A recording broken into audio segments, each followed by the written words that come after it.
Tonight I want to lead you in a few thoughts from 1 Corinthians 10 and 11, which have to do with the table of the Lord. He traces it back to how we conduct our lives. He is largely determined by our frame of mind at this table. In the 10th chapter, it interestingly follows right after the text that says that no temptation has taken you but such as is common to man. God is faithful, who will with the temptation make a way of escape that you may be able to bear it. Is it right? And then he says, my dearly beloved, flee from idolatry. The next words after that are this: I speak to wise men, judge ye what I say. See, what about if you're not wise? Well, you're going to have to depend on the people that are wise to tell you what this means. Amen. I speak to them who are wise. The cup of blessing, which we bless, is it not the communion of the blood of Christ? The bread which we break, is it not the communion of the body of Christ? Those are very profound words. What does it mean to have communion with the blood of Christ? It means that what the blood of Christ is declared to do, it does in you.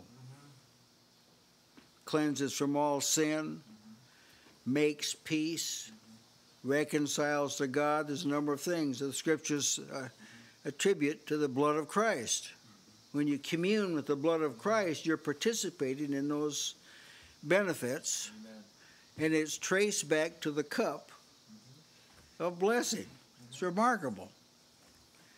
And all of this, here's where I'm headed with this, this is a time to work on focusing your mind.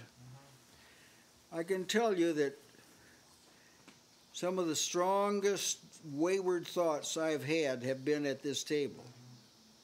When they've been hurled like fiery darts, and you have to marshal your resources and think on holy and godly things. And sometimes it takes extraordinary effort to do it because you sense the wicked one throwing these thoughts in your mind to distract you. So think of it, first of all, as the communing with the blood. Now, you want what the blood did. Yeah. I mean, you want this. Because what the blood of Christ did, you can't get anywhere else. That's right. It's absolutely exclusive of the blood of Christ. In the same chapter, verse 21 and 22, brings up this table again. You cannot drink the cup of the Lord and the cup of devils or demons. You cannot be partakers of the Lord's table and of the table of devils. Do we provoke the Lord to jealousy? Are we stronger than he? So let's say that you are living with this delusion that you can sit at this table and then kind of do your own thing when you leave. It's a delusion. There's actually only two tables. That's right. There's a table of the Lord, the table of demons. That's really, you got to eat, and you eat at both of them. You commune at both of them. You're affected by both of them. If you eat at the Lord's table, you're affected by what he did. You eat at the devil's table, you're affected by what he did and his hordes have done. And if you can't eat, that's not like a law, you better not eat of this table and the table of demons. That's not what it means. It means it's impossible. Yeah. If you attempt to eat from both of these tables, if you attempt to live for God and you attempt to live for Satan by obeying the lust of the flesh, you automatically default to the devil. That's right. That's automatic. That's not all. The fact that you tried to do that aggravates God. Yeah. Whatever you may think about God, whatever you may think about his long suffering, whatever you may think about his love, if you attempt to live a dual life, like a Dr. Jekyll, Mr. Hyde type thing. And you actually attempt to do this. You straighten up your conduct when you come to the church, but nobody could ever get the idea you went to church the next day. You've aggravated God. And you don't want to do that. Because God, there's no restriction on what God's able to do. He can take you out or leave you in. All right, now the 11th chapter, he continues on this. Is a whole body of teaching focuses on this table and the impact that it has upon people. The 11th chapter and verse 20, he denounces the Corinthians. When ye come together, therefore, into one place, this is not to eat the Lord's Supper. So what if it isn't to eat the Lord's Supper? You're going to be condemned. The truth. He's going to say it before we get down to the last. He's going to actually say that. So what about people that can forsake this table on the Lord's day? Well, I wouldn't change places with them for 1 second. The wrath of God's on them. Amen. There's not a day passes God doesn't remember his son. That's right. And if you let this pass by, maybe you think the hour is too late or whatever, you're in a bad situation. You're irritating God. Yeah. This is not to eat the Lord's table. This isn't why you gathered. Well, why do you gather? You got to ask yourself this question: why am I gathering? So I can be with my friends? Well, I'm way down the ladder someplace. That's true. But that's not why. He says, the next verse says, in eating everyone taketh before after his own supper, and one is hungry and others drunken, and they understand they observed like some kind of they call it a love feast. But Paul didn't commend them for this. We've got some spiritual knotheads that are telling people that this is what the early church did. They duplicated the Last Supper meal, and they all ate a meal together. He said, you got houses to eat in, don't you? That's what he said. That's what this text says. Eat at home. We don't come together, eat together. If we do, it's after this. Yeah. Not during this, it's after this. Then let me go down here to verse 26. He tells them what the Lord had revealed to him. He's the only writer, apart from the gospel writers, that made a point of the Lord's Supper. John didn't do it. Peter didn't do it. James didn't do it. Jude didn't do it. He's the only one that did. And he's the only one of the apostles that wasn't there on the night that Jesus did this. So Jesus made him reveal this to him. He said, as often as you eat this bread and drink this cup, you do show, as you do declare, the Lord's death till he come. His death. It goes into what Brother Tony ministered to us earlier today. His death. You're declaring his death. Everything depends on whether you die to sin in the world or not. If you don't die to sin, you had no hope. Amen. There's any hope. You're buried with Christ by baptism into death. Now, this isn't death in trespasses and sins, it's death to sin. Yeah, that's right. Whosoever shall eat this bread and drink this cup of the Lord unworthily, that is not showing the death, shall be guilty of the body and blood of the Lord. See, we'd have to say, you have crucified. You have crucified. God's going to charge you with murdering his son. That's how serious we're talking about here. Yeah. That's how serious this is.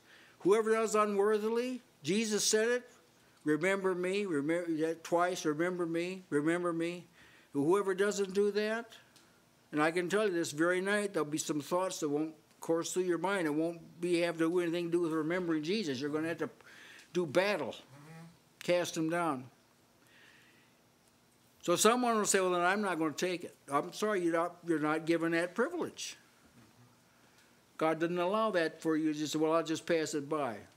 And if you've been around a while, you've heard people say this. I've heard a lot of people say this.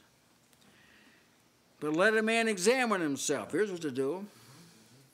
Before it gets to you, in our case, we pass among ourselves. Before it gets to you, examine yourself.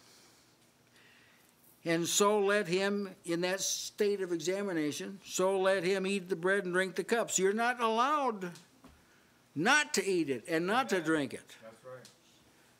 So you see, you're between a rock and a hard place. You can't do this without remembering Jesus, then you're condemned. If you don't remember Jesus, then you're condemned for that. So you see, this has to be resolved on the fly, so to speak. If you have trouble here, tonight it's got to be resolved. It's got to be resolved right here, tonight. We don't know if we're going to be here tomorrow. He that eateth and drinketh unworthily eateth and drinketh damnation to himself, not discerning the Lord's body. So we're not here to remember the people of God. We're not here to remember anything but Christ. That's what this table is all about. Then he says, well, you haven't been doing this at Corinth. And consequently, you've been having to pray for a lot of sick people. I'm kind of interpreting what he said, but this is what he said. For this cause, you ate and drank it unworthily. You weren't remembering Christ. For this cause, many are weak and sickly among you. And many sleep. Some died. That's right. I think about this, and I